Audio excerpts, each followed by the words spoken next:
and welcome to Yoga with Debbie. In this video, we're going to talk a little bit about the kinds of movements and breath work that you can do on your hands and knees in your yoga class. So I like having a blanket on my mat so that I can protect my knees a little bit more. So if you have a blanket or a cushion, spread it out so that it's about the width of your mat and bring your knees onto the blanket. Good. And now we're going to bring our hands to the mat in front of us, spreading your fingers wide, pressing down with the tips of your fingers until we're in a little tabletop position.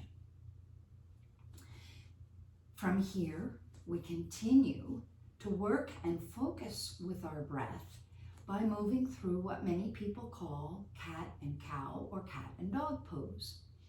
So as we inhale, expand the front side body, coming into an arch, lifting your gaze just a little bit. Don't crane your neck. And as you exhale, contract the belly, drawing the ribs toward the spine, rounding the back, releasing the head. Inhale, lengthening through the front side body, making sure that you're not collapsing into the shoulders, and exhale, contracting the belly, rounding the back. Inhaling and exhaling. You can either have your toes tucked under, or the tops of your feet can be resting on the mat. It's your preference. We continue to wake up the spine, even in this tabletop position. And now coming back to a neutral pose. Good. We'll practice child pose now, which many people love and almost as many people hate. Too strong of a word, but many people are not comfortable in child pose.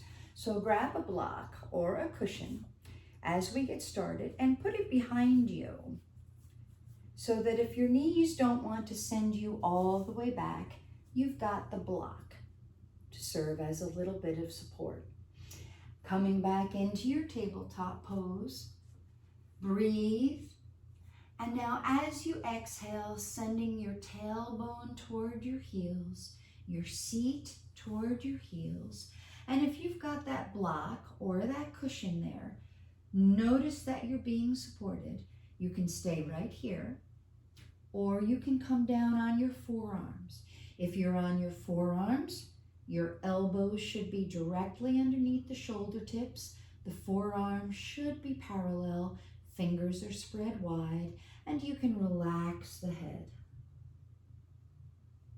This is child pose. Make sure that you don't stop breathing here. And with your next inhale, let's come on out. Reposition your hands so that your wrists are under your shoulders. And let's reach behind us and grab our cushion or our block. If your knees can tolerate it, we can try practicing the same pose without a block or without a cushion.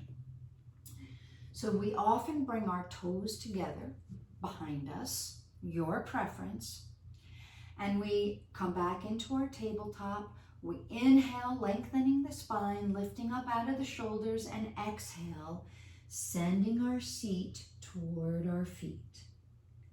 And wherever that is for you, however far you go, where you're comfortable, you can then lower your forearms, release the head. If it's comfortable for you, you can send those arms long out in front of you as you release the head. And wherever you are, take a few breaths here, making sure that your body is comfortable enough in that shape and in that space to sustain you.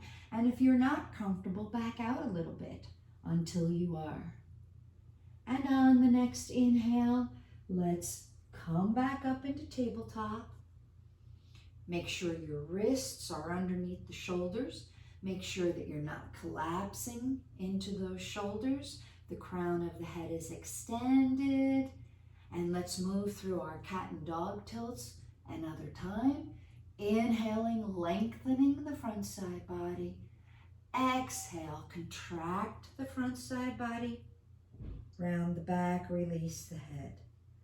Very good. Come back into neutral and return to your comfortable seated pose. Good work.